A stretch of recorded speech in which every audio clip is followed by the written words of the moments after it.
I wonder what it's like to be able to go wherever you want. Zeke parted the curtains of his apartment's living room and peered at the humans on the street 5 floors below. Sure, some of them were striding down the sidewalk as they scowled at their phones or were huddled in their jackets against the wind that flipped their hair. But far more of them were laughing, smiling, chatting with friends, or peering into the windows of the Pearl District's eclectic storefronts. As a demon on the Pilot Sheol work release program, Zeke wasn't allowed abroad in the upper world.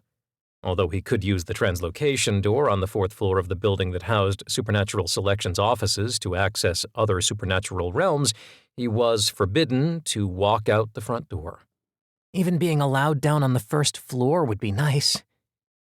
On peril of his work visa, he couldn't go below the 2nd floor, where his office was located.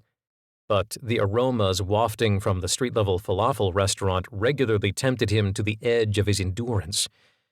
And sometimes, the distant laughter of the people in the street was so joyful that it lifted his heart, something he could never confess. After all, demons weren't supposed to have hearts any more than they were supposed to have souls. At least, not our own. Zeke sighed and rested his palm against the window pane, the glass chilly against his warmer-than-human skin. It was nearly time for his supernatural selection shift, and it was bound to be boring as, well, hell. He had no client appointments and hadn't for weeks, not since the Johnson-Moreau thing. He still wasn't sure how that had happened. There was no way a shifter, however inactive, should have been the perfect match for a vampire, and Zeke could have sworn that they had nothing in common whatsoever, had never even met.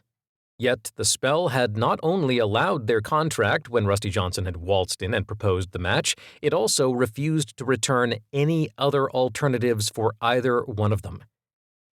In the resultant uproar from both the vampire and shifter communities, none of which seemed to bother Mr. Johnson or Mr. Moreau in the least, the witches' collective who owned the agency had bowed to the pressure and taken the spells offline for evaluation. None of the other counselors had had such peculiar results. Of course, none of the other counselors were still in training. None of them are demons either. And they'd all been granted indefinite paid leave. The vampire shifter boycott had seriously reduced Supernatural Selection's client pool. But Zeke didn't have the option of leaving.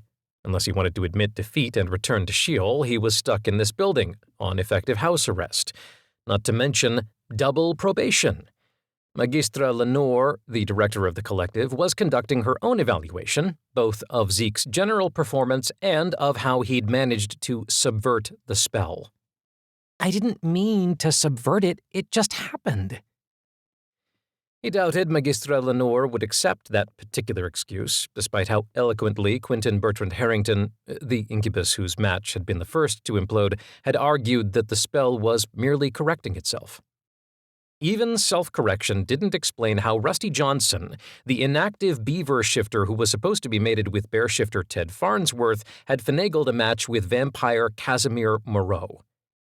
Everyone knew that vampires and shifters were inimical. How on earth had the spell not rejected that particular pairing, regardless of the client's wishes? And that was the question, wasn't it? If the spell could misfire so wildly, yet result in 2 apparently mismatched couples who were both deliriously happy, how on earth had it been accomplished? Since it shouldn't have been possible for it to be accomplished on Earth, the witches' hypothesis was that other forces must be at work. Forces like the alleged insidious evil agenda of the first demon allowed out of Sheol since a succubus and her dragon shifter mate defied the high presidents of Sheol and founded the first upper-world Cubi dynasty eons ago. Yeah, the Sheol C-suite demons were still pissed about that.